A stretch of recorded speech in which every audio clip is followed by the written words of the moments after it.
अरे बहू, तुम यहाँ खड़ी होके क्या कर रही हो? कुछ भी नहीं मम्मी जी, वो अकेली थी तो इसलिए मैं यहाँ खड़ी हो गई।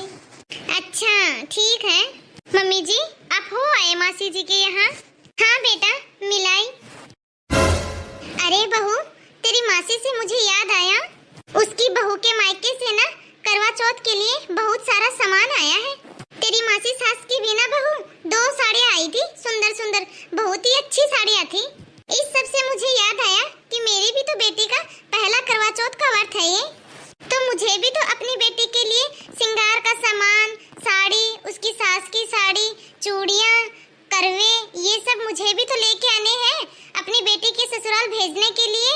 मैं तो भूल ही गई थी बहू ये सब सामान, मुझे तो वहाँ जाके याद आया। चल बहू अब जल्दी से चलते हैं मार्केट और ये सारा सामान लेके आते हैं। चल बहू अब जल्दी से, लेट हो रहा है।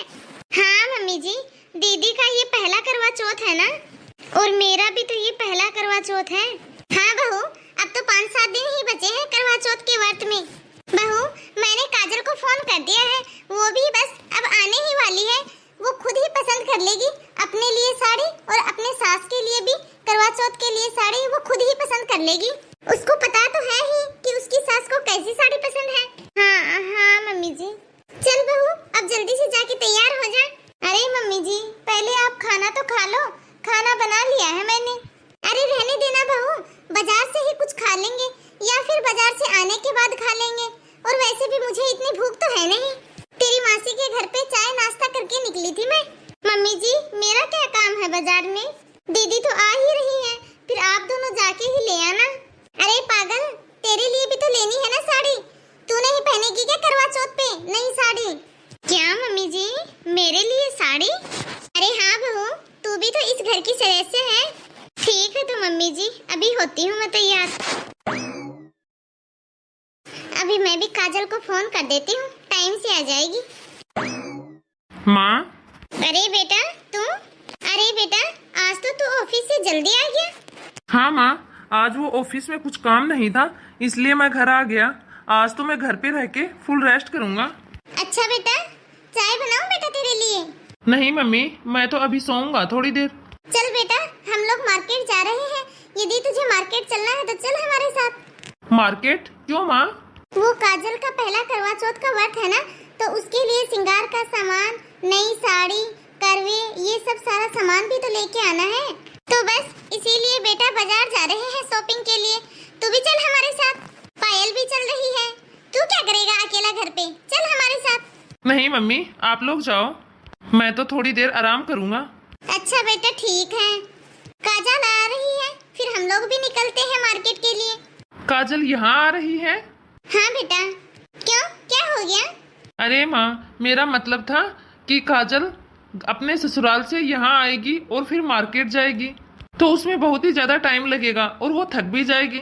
तो क्यों ना उसे आप सीधा मार्केट ही बुला लो और यहाँ से आप दोनों चली जाओ। और वैसे भी मार्केट उसके ससुराल और यहाँ से दोनों के बीच में ही तो पड़ता है। यहाँ घर पे आएगी और फिर यहाँ से आप लोगों के साथ फिर से मार्केट जाएगी। हाँ बेटा यह तो तू ठीक बोल रहा है। अरे हाँ बेटा, अभी मैं काजल को फोन करके बोल देती हूँ कि वो सीधा मुस्कान साड़ी सेंटर में आ जाएगी, वहीं तो सबसे अच्छी अच्छी साड़ियाँ मिलती हैं। ठीक है माँ, आप बात करो, मैं चलता हूँ। अरे काजल बेटा, तू निकल गई अपने घर से? अच्छा तो बेटा तू एक काम करना, तू सीधी बाजार ही आ जा, वो मुस्कान साड़ी सेंटर है ना, वहीं आ जाना, वहीं मिल लेंगे हम और फिर साथ में घर आ जाएंगे। पायल। अरे आप आ गए? आप आज तो आप ऑफिस से जल्दी ही आ गए। हाँ पायल, आज वो ऑफिस में कुछ खास काम नहीं था, बस इसीलिए मैं घर जल्दी आ गया। तुम तैयार हो गई? वो तुम्हें मम्मी मार्केट के लिए बुला रही है। हाँ हो गई, पर वो मेरी जाने की इच्छा नहीं है। क्यों, क्या हो गया पायल, इतने उदास क्यों हो तुम? वो मेरा भी तो पहला करवा चौथ का व्रत है, सबके मायके से सरगी आएगी, करवे आएंगे, सास के कपड़े आएंगे, लेकिन मेरे मायके से तो कुछ भी नहीं आएगा। पापा की तबीयत खराब है ना, और 2 दिन बाद ही करवा चौथ है। करवा चौथ के दिन कथा सुनते वक्त मायके से आई हुई सास की साड़ी रखनी पड़ती है। बिना सास की साड़ी के मैं कथा कैसे सुनूंगी? बस इतनी सी बात है। तुम्हारे लिए ये इतनी सी बात है? तुम नहीं समझोगे, इसीलिए ये तुम्हारे लिए इतनी सी बात है। अरे पायल, तुम इतनी परेशान क्यों हो रही हो? तुम परेशान मत हो, मैं सब संभाल लूंगा। तुम अपनी सास का सूट जरूर रखोगी, ये मेरा तुमसे वादा है। चल अब जल्दी से उठ, मम्मी जी इंतजार कर रही है तुम्हारा। अब अच्छे से मार्केट जाना और खूब सारी अच्छी अच्छी शॉपिंग करके आना। ठीक है जी। मम्मी मुझे देना आप साड़ी, अपनी सास को दिखाऊंगी मैं। अरे नहीं बेटा, कल तुम्हारे भैया और भाभी आएंगे तुम्हें सरगी देने के लिए, फिर दिखाना तू अपनी सास को। ठीक है मम्मी। अरे मम्मी जी आप दोनों बैठिए, बातें कीजिए, तब तक मैं आप दोनों के लिए चाय बना के लेके आती हूँ। भाभी मैं भी चलती हूँ आपके साथ, आपकी मदद करवाने के लिए।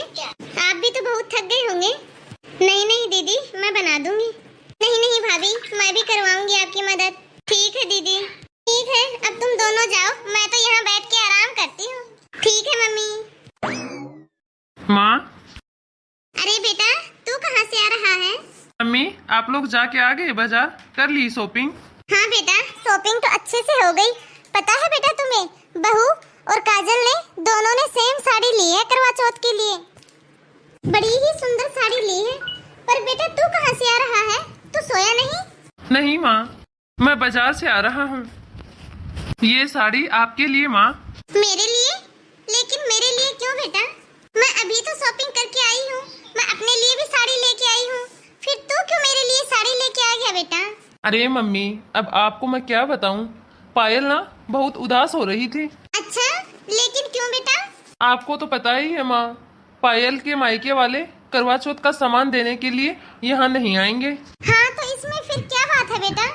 हाँ तो माँ, लेकिन पायल बोल रही थी कि करवा चौथ वाले दिन कोई कथा सुनी जाती है, उसमें सास के नए कपड़े रखे जाते हैं जो कि बहू के मायके से आते हैं, तो उसके घर वाले तो आ नहीं पाएंगे, बस इसलिए मैं ही ले आया। अरे बेटा इस सब की क्या जरूरत थी? बेटा ये सब जरूरी थोड़ी ना होता है। अरे बेटा जब बहू के मायके वाले नहीं आ रहे थे तो कोई बात नहीं, फिर क्या हो गया इसमें? और वैसे भी बेटा मुझे पता है बहू के पापा की तबीयत खराब है, मैंने उनको पहले ही फोन करके बोल दिया था कि करवा चौथ पे कुछ भी देने के लिए मत आना। अरे बेटा करवा चौथ तो छोड़ो, कोई भी त्योहार पे कुछ भी देने के लिए मत आना। अरे बहू बेचारी व्रत तो मेरे बेटे के लिए रख रही है, इस घर की सुख शांति के लिए रख रही है, मेरे बेटे की लंबी उम्र हो उसके लिए व्रत रख रही है। जब वो सब कुछ इस घर के लिए कर रही है तो फिर सामान उसके घर से क्यों आएगा? मेरा बेटा ही लाएगा ना। जब व्रत मेरे बेटे के लिए कर रही है तो सामान भी मेरा बेटा ही लेके आएगा। बहू के मायके वाले क्यों लेके आएंगे? मैं लेके तभी तो माँ मैं लेके आया हूँ, आपका ही बेटा हूँ, आपके जैसी ही समझ मेरे अंदर है। हाँ ये तो बहुत ही अच्छी बात है बेटा। इस साल ही नहीं माँ, हर साल मैं ही लेके आऊंगा आपके लिए साड़ी, क्योंकि पायल मेरी जिम्मेदारी है, तो उसकी हर जरूरतें हम पूरी करेंगे, ना कि उसके मायके वाले। हाँ बेटा यही सोच तो सबकी होनी चाहिए, वरना कुछ लोगों ने तो त्योहारों को धंधा ही बना दिया है। माँ बाप तो बेटी की शादी में पहले ही इतना खर्चा कर देते हैं, फिर शादी के बाद तो एक लड़की की सारी जिम्मेदारी ससुराल वालों को ही लेनी चाहिए। ससुराल वालों को बहू के मायके वालों से कोई उम्मीद नहीं रखनी चाहिए। हाँ भले ही मायके वाले बेटी के घर आओ, अपनी बेटी से मिलो, अच्छे से बैठो, अच्छे से खाओ, चाय नाश्ता करो, अच्छे से घूमो, लेकिन ये लेन देन नहीं करना चाहिए। पता है जब एक इंसान लेन देन कर लेता है ना, फिर वह रिवाज चलता ही जाता है, चलता ही जाता है। इसलिए कोई भी त्योहार हो दिल से मनाओ, लालच से नहीं। हमारी यह वीडियो आपको कैसी लगी कमेंट में हमें जरूर बताना। वीडियो अच्छी लगी हो तो लाइक शेयर जरूर कर देना, और अभी तक आपने हमारे चैनल को सब्सक्राइब नहीं किया हो तो फटाफट से बेल आइकन दबाकर सब्सक्राइब करें, ताकि हम आपके एक सब्सक्राइब से मोटिवेशन होते रहें और आगे ऐसी ही अच्छी अच्छी वीडियो बनाते रहें और आपको मोटिवेट करते रहें। इस तरह की सास बहू की कहानी, ननद भाभी की कहानी, देवरानी जेठानी की कहानी, पति पत्नी की कहानी, ऐसी ही और कहानी देखना चाहते हो तो हमारे चैनल को सब्सक्राइब जरूर कर देना।